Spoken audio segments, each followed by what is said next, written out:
The steak on my plate was still sizzling when my world fell apart. It was a perfect medium-rare ribeye sitting on a heavy white plate at an expensive steakhouse in Chicago. I had my fork halfway to my mouth when Gavin Thorne stood up. Gavin, at 42 years old, was the newly appointed vice president of operations at Vertex Logics.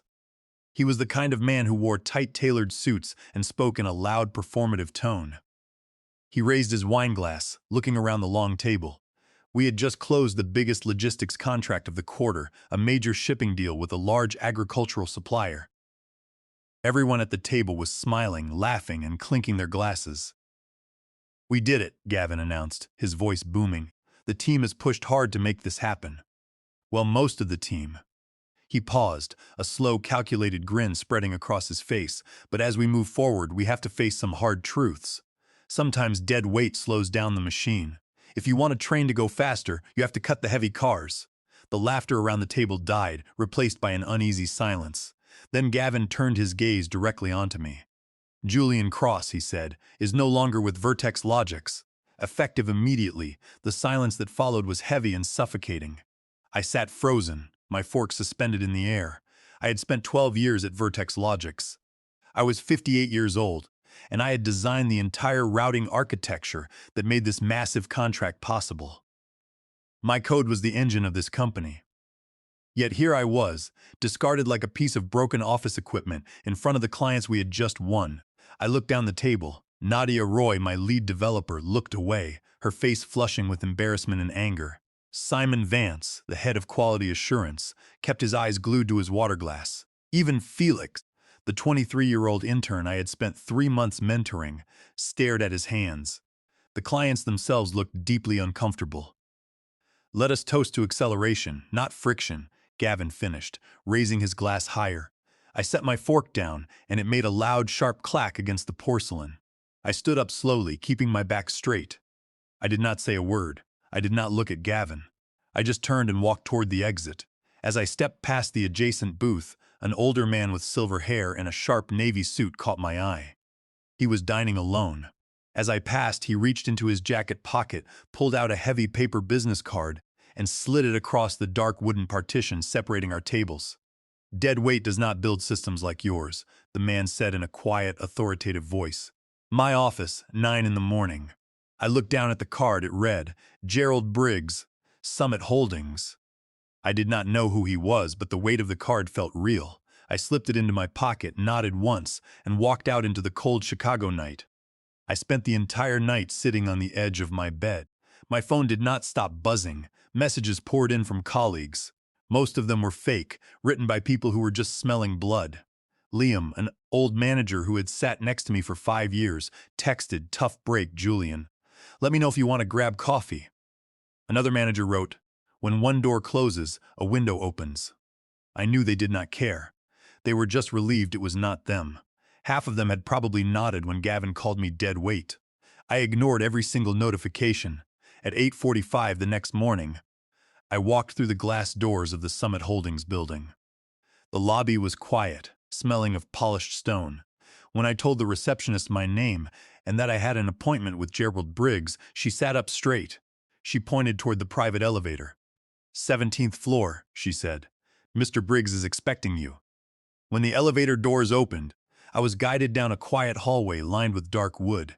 Gerald Briggs, a 63-year-old self-made billionaire, was sitting behind a massive desk. He did not shake my hand. He did not offer me coffee. Instead, he reached into a drawer and dropped a thick, weathered manila folder onto the desk between us. I opened it. Inside were my original handwritten diagrams, routing math, and data flows from 2021. There was even a brown circular ring on one page from a coffee cup during an all-night coding shift 5 years ago. "Veered Logics watered this down," Gerald said, leaning forward. "They turned your math into a cheap marketing slide to show investors, but the core logic is brilliant. It is yours, Julian." I stared at the coffee-stained paper. "How did you get this?" I asked. "I buy distressed tech and high-value intellectual property," Gerald replied. "I know when someone is sitting on a gold mine they do not understand. I want you to rebuild this system from scratch, exactly the way you wanted to build it before they cut your budget. Total autonomy, fully funded." I looked up. "What is the catch?" You go dark, Gerald said. No social media, no public code repositories. We set up a dummy corporation called Glacier Systems LLC. On paper, you do not exist. Summit will fund the LLC quietly. We do not announce anything until the system is ready. Can you live in the dark for a while? I looked at the diagrams of the routing engine. It was everything I had built. I will need 2 days, I said. You have 60 seconds, Gerald replied, checking his watch. I reached for the pen. I will do it. We operated out of a dusty third-floor space above a dental office in Oak Park. The windows were blacked out with heavy plastic sheets, and the air smelled of stale coffee and industrial carpet cleaner. Gerald Briggs had wired the initial funding of $5,000 to our dummy account under Glacier Systems LLC, but we did not spend it on high-end furniture or sleek offices. We spent it on raw compute power, hardwired servers, and clean security. I brought Nadia Roy in first. She had designed the core routing logic engine with me at Vertex Logics back when we still believed the company valued engineering. They had laid her off 3 months before me during a corporate restructuring. When I called her, she did not even ask about the salary. She just asked if I still had the original math diagrams. Better, I told her.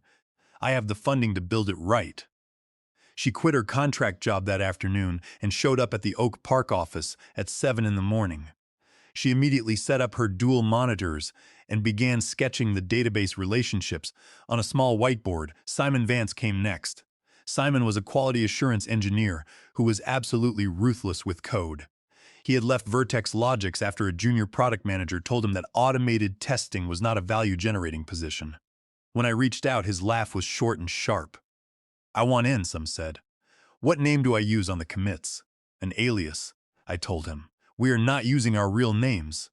Zoe Jenkins was the last to join. She was a DevOps genius who could deploy a secure pipeline in her sleep.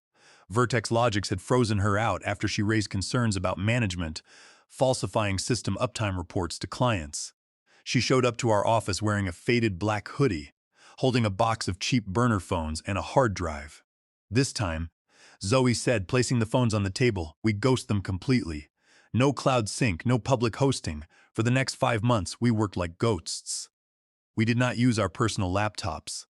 We only used clean machines that never connected to the public internet without passing through 3 layers of encrypted proxies. There was no Slack, no Zoom, and no shared online drives. We used an open-source peer-to-peer encrypted chat tool running on a local network. Every commit was signed with an alias. Every system log was wiped automatically at midnight. Every Friday night, I printed the core repository updates on paper, locked them in a heavy steel drawer, and turned a physical brass key. We worked in silence, driven by a quiet intensity. Sometimes we would go 4 hours without anyone saying a word. The only sound was the tapping of keys and the hum of the cooling fans. We ate cheap takeout food at our desks, sharing stories about the ridiculous management decisions at our old company. It was a bonding experience built on shared betrayal and mutual respect. The physical toll was real. I was 58 years old, and sleeping on a cot in a windowless room was not easy on my back. But every time I saw the routing engine run, the pain vanished. At Vertex Logics, their system took 10 minutes to calculate a full cross-state fleet optimization.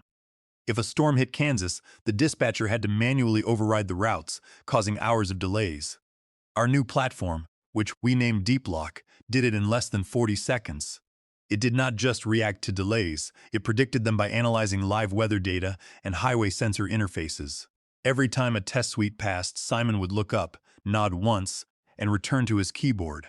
Nadia sat in the corner, her fingers flying across the keys as she refined the multi-state database schemas.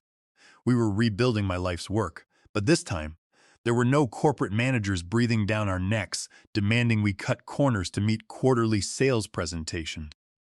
To ensure our security protocols were absolute, Zoe set up redundant automated alerts that would instantly wipe our local staging databases if any outside address attempted to scan our servers. We knew Vertex Logics had connections with regional network providers, and we could not afford even a single leak.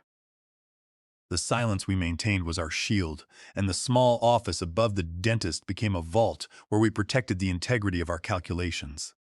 Every database table was designed with cryptographic verification to ensure that no transit coordinator could manipulate the logs after a shipment was dispatched. We did not want to leave any trace that could connect back to our real names or locations, making us completely untraceable to their corporate investigators. Every 3 weeks, Gerald Briggs would call my burner phone. The calls never lasted more than 5 minutes. He never asked about my feelings. He only asked for the performance metrics. The latency is down to 12 milliseconds, I told him during one call.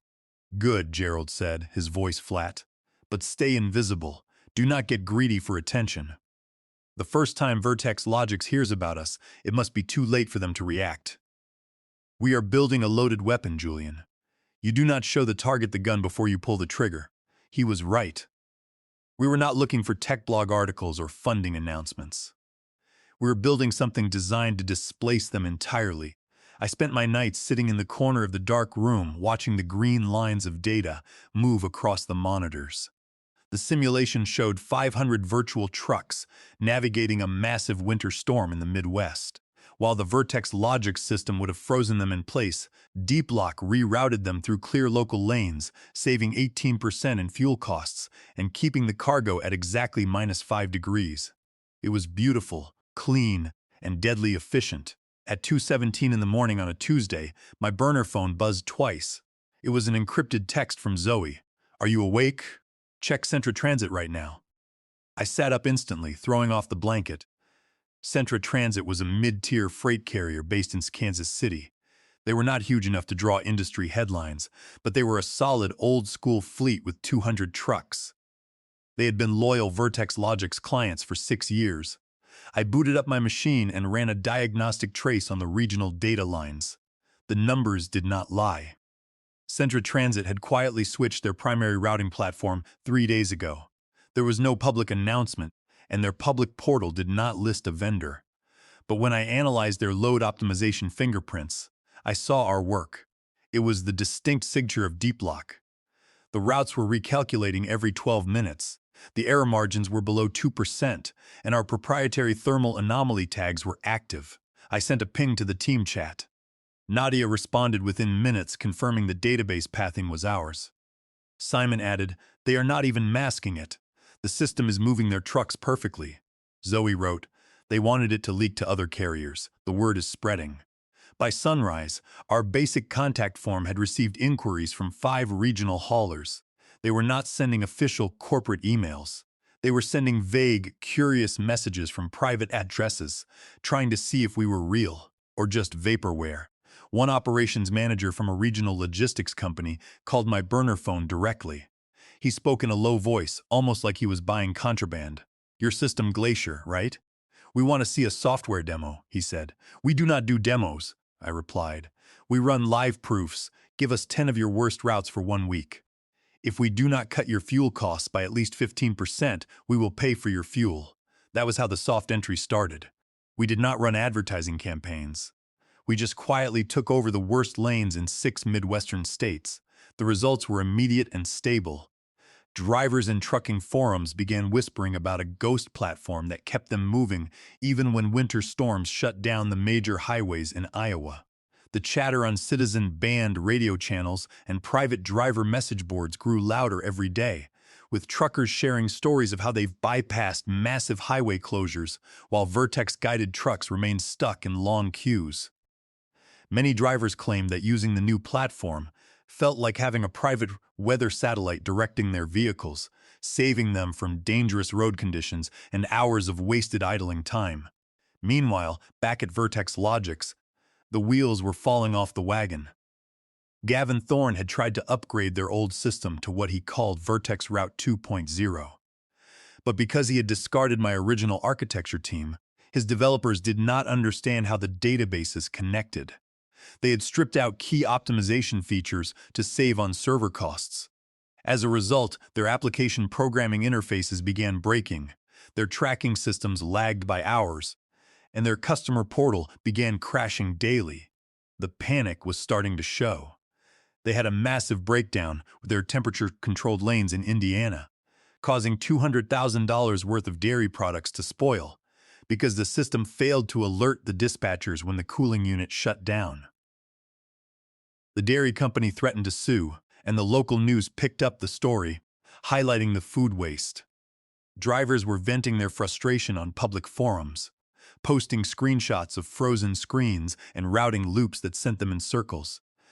Customer service lines were backed up with over 400 unresolved tickets, and dispatchers were calling in sick just to avoid the angry phone calls from clients. On Thursday afternoon, Simon sent me a screen recording of an internal Vertex Logix all-hands video call. In the video, Gavin Thorne was standing in front of a whiteboard, his face bright red, waving a black marker. "This is not a system failure," Gavin yelled, his voice cracking. "It is a temporary miscommunication. The legacy code was poorly documented by the developers who left last year. Some junior interns made unauthorized changes to the routing logic without management oversight. We are fixing it." Gavin was blaming 20-year-old interns for his own technical incompetence. Nadia leaned over my shoulder to watch the video. She laughed, a quiet, cold sound. "He still thinks this is a minor bug," she said. "He has no idea we are already running circles around them in the real world." I did not smile. "Not yet," I said. "We need to keep our heads down." I sat back in my chair, staring at the glowing screens. The memory of Gavin Thorne raising his glass at the steakhouse flashed through my mind, but it did not make me angry anymore. It only made me focus on the code. That night, my phone rang again. It was Gerald Briggs. "The soft entry worked," Gerald said. "Our virtual server loads are running clean. Are you ready when things get loud?" I took a deep breath. "Yes," I said, "we are ready." The cease and desist letter arrived at my desk on a Thursday morning via certified mail. It was a heavy white envelope with the Vertex Logix logo printed in bold silver at the top. The letter was 6 pages long, written in dense legalese and filled with threatening terms: intellectual property theft, misappropriation of trade secrets, and systemic sabotage. They demanded that Glacier Systems immediately cease operations, shut down our servers, and hand over our entire codebase within 48 hours. I did not panic. I did not throw things. I simply folded the letter, placed it in my leather briefcase, and drove directly to the Summit Holdings offices to meet with Gerald Briggs. When I arrived, Gerald was already waiting in a private conference room with Diana Cole, a 45-year-old corporate attorney who specialized in high-stakes technology disputes. Diana was a quiet, sharp woman with steel-gray eyes. She did not waste time with pleasantries. She pulled the letter from my hands, laid it flat on the table, and began scanning the paragraphs. "They are bluffing," Diana said after 5 minutes, a cold smile appearing on her face. "They are bleeding clients and they are desperate. They want to scare you into giving them the code because they cannot build it themselves." For the next 2 hours, we built a comprehensive legal counterstrike. I pulled up my old encrypted hard drive, showing Diana my original development logs. We went through the coffee-stained paper diagrams from 2021, my old conversation exports, and the local commit logs that predated my firing. Under federal law, specifically Title 17, Section 106 of the United States Code, the exclusive rights to a copyrighted work remain with the creator unless there is a clear written agreement transferring those rights, Diana explained. Your original contract with Vertex Logix had a specific clause stating that any intellectual property developed outside of official project scopes remained your personal property unless they executed a formal buyout. They never did. They simply took your raw prototype, wrapped a cheap interface around it, and called it their own.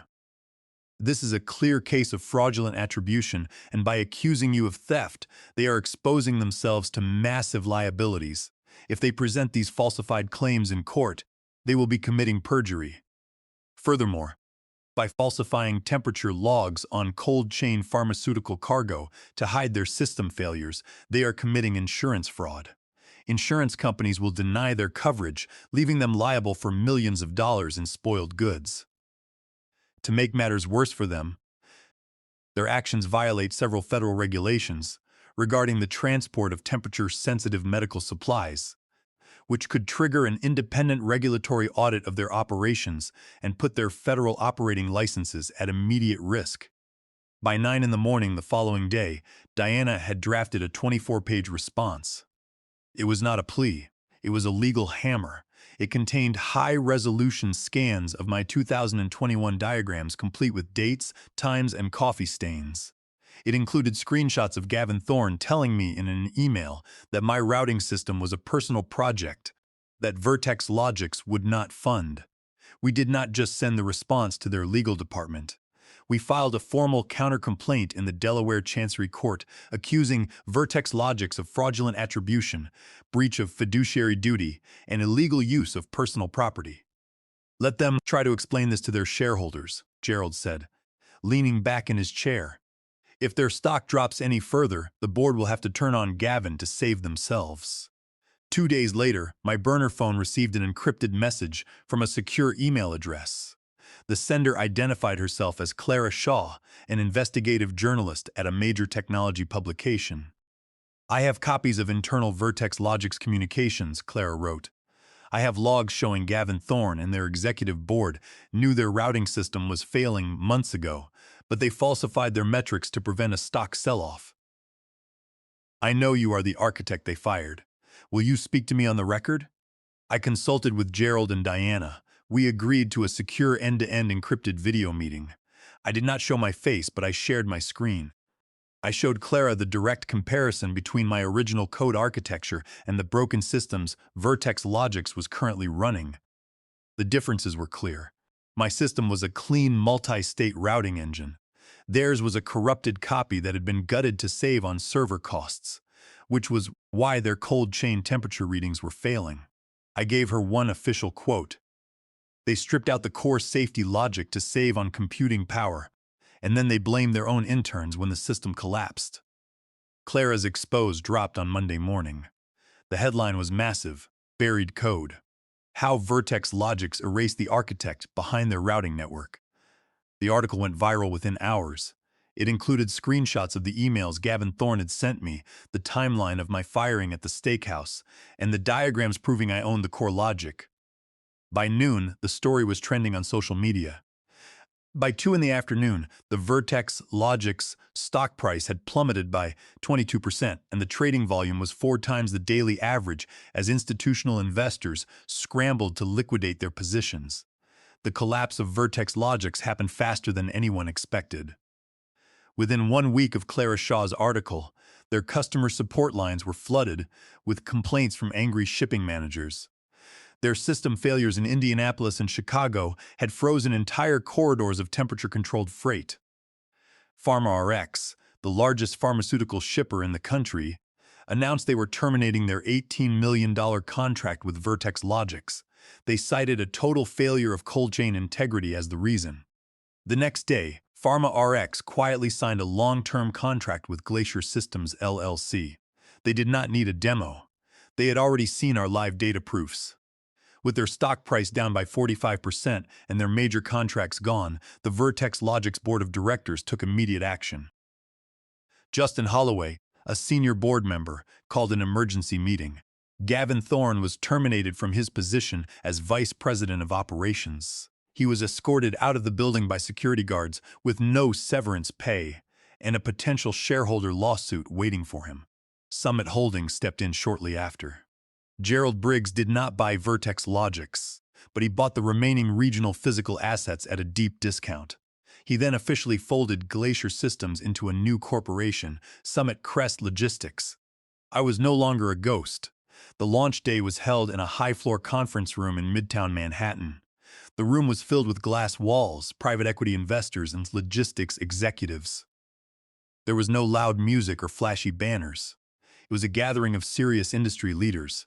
I stood near the back wearing a clean suit. The lanyard around my neck had a white badge that read, Julian Cross, Chief Technology Officer. Gerald Briggs took the stage first. He kept his presentation short. He showed a simple graphic comparing the server efficiency and cost savings of our routing platform against the industry standard. The numbers spoke for themselves. Then he motioned toward me. We did not build this platform with marketing campaigns, Gerald said. We built it with superior engineering. Meet the architect behind the system, Julian Cross. I walked up to the microphone. The room was quiet. I looked out at the faces of the investors, the journalists, and the shipping executives. I thought about the steakhouse in Chicago. I thought about Gavin Thorne calling me dead weight while my former team members looked away in silence.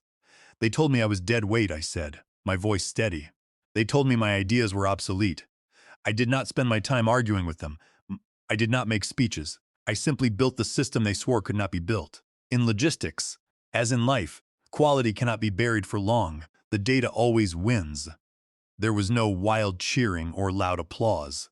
Instead, there was a deep, respectful silence, followed by polite, firm nodding from the executives in the front row. That was exactly what I wanted. I did not need the fake applause of a corporate dinner. I needed the respect of people who understood the complexity of the math. I stepped back, nodded once to Gerald, and walked off the stage. In the days that followed, my professional inbox was flooded with connection requests and messages from former Vertex Logics colleagues. Even Liam, the operations manager, and some senior developers who had sat in silence at the steakhouse reached out asking if we were hiring at Summit Crest. I deleted their messages without replying. I was not interested in hiring people who only supported me when it was convenient. Their silence during my humiliation was a choice, and now they had to live with the consequences of that choice. 4 blocks away, in a cramped, dark corner of a public co-working space, Gavin Thorne was watching the live stream of the launch on a beat-up tablet. The battery icon in the corner was flashing red at 6%. The public wireless connection was lagging, causing the video to buffer every few seconds, but he still saw it. He saw my face on the screen. He saw the title of Chief Technology Officer next to my name. He saw the Summit Crest logo, and he watched the real-time stock ticker showing Vertex Logics trading at near zero values. He sat there, his head in his hands, staring at the screen as the battery finally died and the screen went black. He had tried to steal my legacy, and in the process he had destroyed his own. I returned to Chicago the next day. The Oak Park office was gone, replaced by a modern development facility, but the team remained the same. Nadia, Simon, and Zoe were all there, sitting at their new desks, writing code and running tests. Simon was already analyzing the new route telemetry on his monitors, while Zoe verified our database security parameters. We did not celebrate with champagne. We simply went back to work. There were new routes to optimize, new states to onboard, and new servers to secure. I sat in my new corner office looking at the massive dashboard on the wall. The green routing lines were moving smoothly across 14 states now. The hum of the servers in the background was quiet and rhythmic, the same hum I had heard in the dark dental building. The weight of the betrayal was gone. The shadows were gone. Now there was only the cold data, the clean code, and my name etched exactly where it belonged.